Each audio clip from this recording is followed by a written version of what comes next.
If you're an iPhone XR owner, or if you're looking to purchase the iPhone XR, you might have come across the limitations of the portrait mode when you're shooting objects that aren't humans. Now, the iPhone XS lets you enact portrait mode and will provide the background blur effect, whether you're shooting a human subject, a still life, an animal, anything you choose to photograph. You can go into portrait mode and get access to the sliding dial that lets you determine the aperture for the image, which can then adjust the amount of background blur you can get. On the iPhone XR, it needs to detect a human face in order to go into portrait mode. Now, this is obviously quite a limitation, especially if you're a food blogger, if you're wanting to do photos for Instagram or any format that you want to get an image of a still life or even your pet, for example, and get that background blur effect.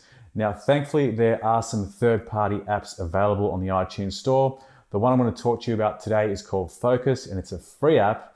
So you can go ahead and download it, and you'll get access to the background blur effect on any photograph you choose to create. It's a very useful app that's going to let us get around the limitation of the iPhone XR. It's free to download. It does have unlockable purchases for extended functionality, but all of the aspects of the app that I'm going to show you in this tutorial today that lets you get the background blur effect is available in the free version. So let's go ahead and take a look. Okay, so let's start with this object I have here in my studio. It's an old vintage Yashica camera sitting on the shelf. There's a couple of objects in the background which I'd like to blur out. So at the moment, the slide underneath the photo, the sliding dial here, is set to f20, which represents the smallest aperture, which has the least amount of light coming through the lens, and as a consequence of that, applies the most sharpness throughout the whole range.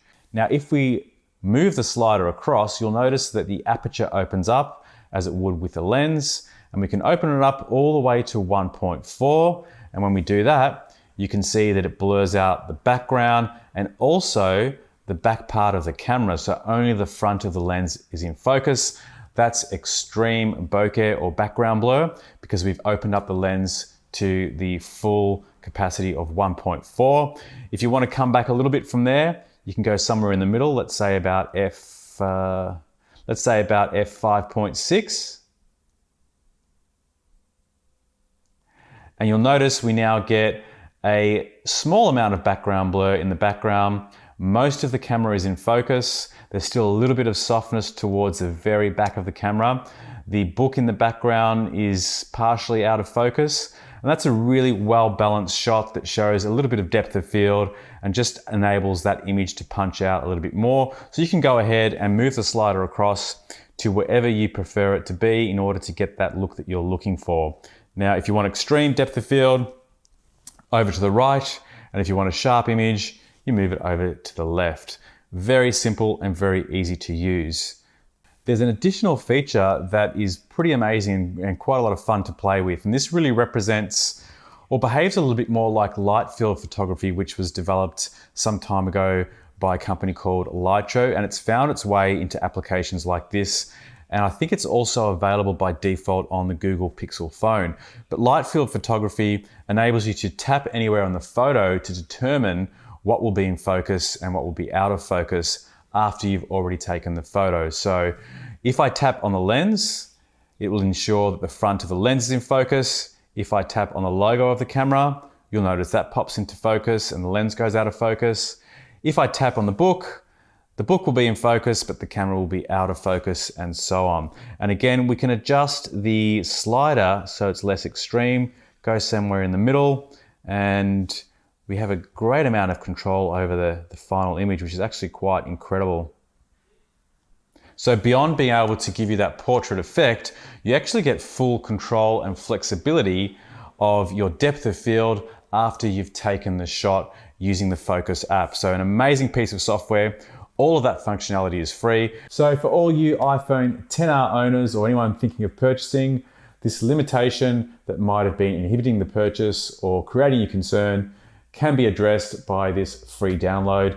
Go ahead, check it out in the iTunes store. The app is called Focos. Now, if you're wondering why the portrait mode wasn't available across all subject matter on the iPhone XR, why it was restricted to human subjects, I'm also wondering why. So if anyone has come up with an answer, has any real information why it was omitted from this iPhone release, I'd love to hear about it, and I'm sure the audience members would too. From my understanding, the portrait mode is a software feature that invokes computational photography algorithms. So theoretically, it should have been capable on the iPhone XR. As such, it's quite possible that Apple might roll it out in a future version of iOS. That is something I would love to see.